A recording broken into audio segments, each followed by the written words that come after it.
भारत रत्न लालकृष्ण आडवाणी का जन्मदिन है। इस मौके पर बधाइयों का तांता लगा हुआ है। भारतीय राजनीति में लालकृष्ण आडवाणी का बेहद खास रोल रहा है। भारतीय जनता पार्टी के लिए तो शून्य से शिखर तक की यात्रा की अहम कड़ी वो रहे हैं। देखिए हमारी रिपोर्ट।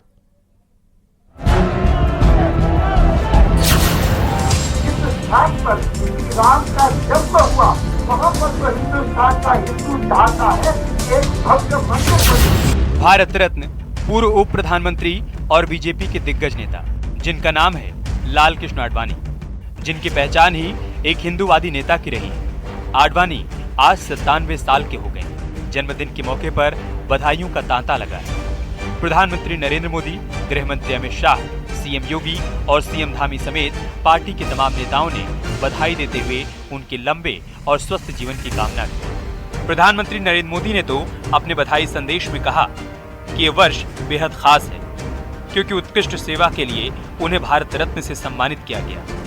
देश को आगे बढ़ाने के लिए आडवाणी जी ने खुद को समर्पित किया।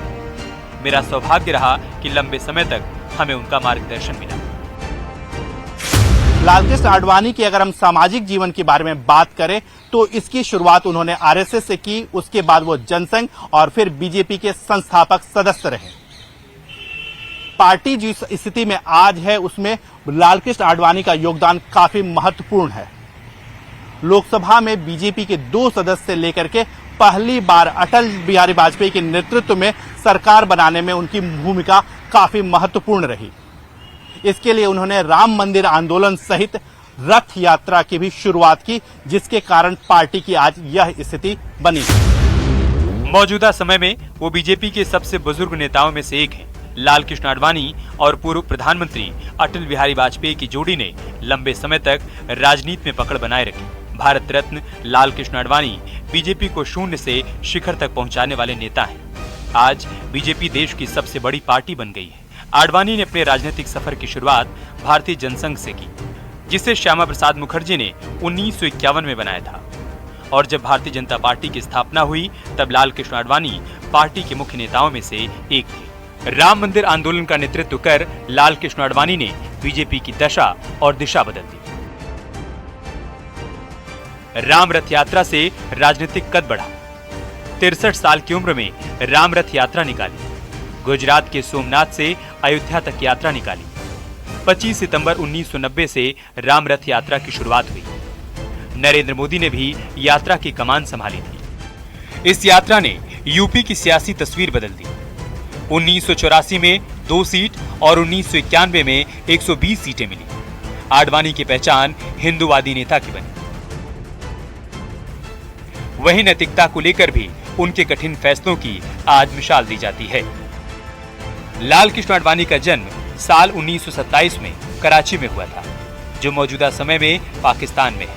लालकृष्ण आडवाणी 2002 से 2004 तक अटल बिहारी वाजपेयी के नेतृत्व वाली गठबंधन सरकार में उप प्रधानमंत्री थे। उन्होंने अपने राजनीतिक सफर की शुरुआत राष्ट्रीय स्वयंसेवक संघ यानी आरएसएस के स्वयंसेवक के रूप में की थी। 2015 में उन्हें भारत के दूसरे सबसे बड़े नागरिक सम्मान पद्म विभूषण और इसी साल 31 मार्च को भारत रत्न से सम्मानित किया गया था। Bureau report, news 18।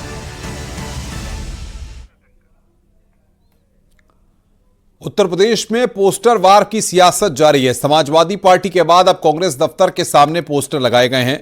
एनएसयूआई प्रदेश महासचिव ने पोस्टर लगवाए हैं। पोस्टर में लिखा है कि नारा देने वालों के मंसूबे तोड़ेंगे, यूपी में मोहब्बत की दुकान खोलेंगे। तो ये पोस्टर यहां पर लगाए गए हैं। तो कटोगे का नारा देने वालों के मंसूबे हम तोड़ेंगे। हम इंडिया गठबंधन के सिपाही उत्तर प्रदेश में मोहब्बत की दुकान खोलेंगे। ये जवाब मुख्यमंत्री योगी आदित्यनाथ जी को है। जहां एक तरफ वो बांटने की बात करते हैं, हम लोग जोड़ने की बात करते हैं। वो डंडे से तोड़ेंगे, हम झंडे से जोड़ेंगे। हम समूचे उत्तर प्रदेश को, समूचे भारत को एक साथ ले चलने की बात करते हैं, क्योंकि हमारे नेता आदरणीय राहुल गांधी जी जिस मजबूती से भारत जोड़ो यात्रा उन्होंने करी, पूरे भारत को एकजुट करने का प्रयास किया। हम उत्तर प्रदेश में नहीं थम रहा है पोस्टर वॉर। थमने का नाम नहीं ले रहा है। सीएम योगी का बटोगे तो कटोगे नारा मंदिर तक पहुंच गया है।